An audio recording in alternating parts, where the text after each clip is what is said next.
May mga ulat na nagpapahiwatig na ang San Miguel ay nagsasagawa ng mga pag-uusap upang kunin ang serbisyo ng kilalang manlalaro, na kilala sa kanyang kakayahan sa paggawa ng puntos at pagdadala ng enerhiya sa loob ng basketball court. Ang posibleng pagdating ni Powell ay nagbibigay ng bagong pag-asa at excitement sa koponan ng San Miguel at sa kanilang mga tagahanga, na umaasang magdadala siya ng dagdag na lakas at kasanayan sa kanilang koponan. Si Myles Powell, na naging isang bituin sa kolehiyo sa Estados Unidos, ay mayroong impresibong track record sa kanyang karera sa basketball. Bilang isang magaling na manlalaro sa opensa, kilala siya sa kanyang kakayahan sa paggawa ng mga tres at pagtutok sa laban. Ang kanyang potensyal na pagdating sa San Miguel ay nagbubukas ng mga bagong oportunidad para sa koponan, lalo na't hinahabol nila ang tagumpay sa darating na torneo ng PBA. Ang posibleng pagdating ni Powell sa San Miguel ay maaaring magkaroon ng malalim na epekto sa dynamics ng koponan. Ang kanyang kakayahan sa paggawa ng puntos at pagdadala ng enerhiya sa loob ng court ay maaaring magbigay ng bagong direksyon sa laro ng San Miguel, na nagre-resulta sa mas mabuting pagganap at mas mataas na antas ng kompetisyon sa liga. Gayun din, magbibigay ito ng dagdag na kumpiyansa sa koponan at magpapalakas sa kanilang paghahangad na magwagi sa darating na torneo. Sa mga susunod na linggo, asahan nating mas lalong magiging mainit ang usapin tungkol sa posibleng pagdating ni Myles Powell sa San Miguel Beermen.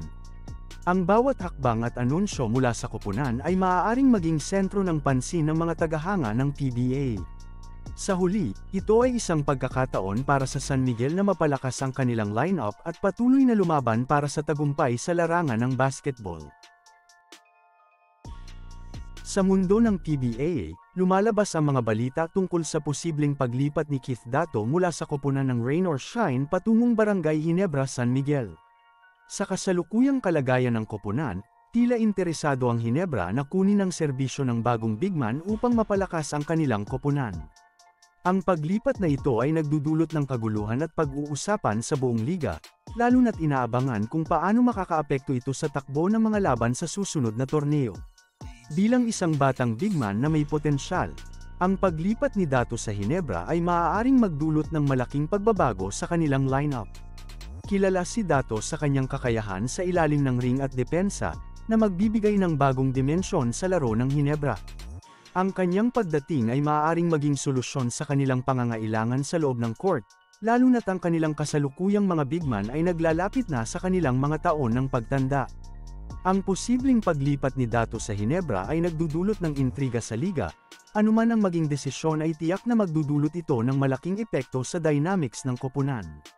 Sa kasalukuyang sitwasyon ng Ginebra, ang pagdating ng isang bagong bigman ay maaaring maging susi sa kanilang tagumpay sa mga susunod na laban.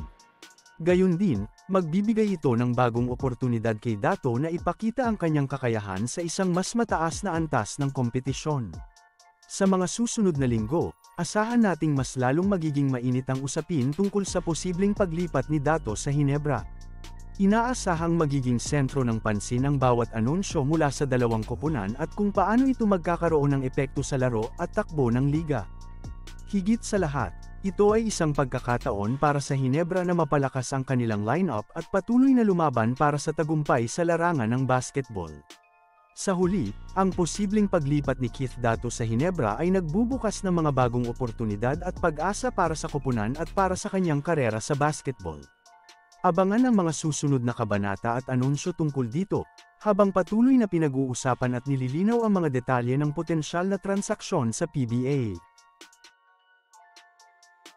At diyan na nagtatapos ang ating mga usapang basketball para sa araw na ito. Kaya naman siguraduhin na nakalike na ikaw at nakasubscribe at mag-hit na rin ng bell button, para updated kayo palagi sa ating mga usapang basketball.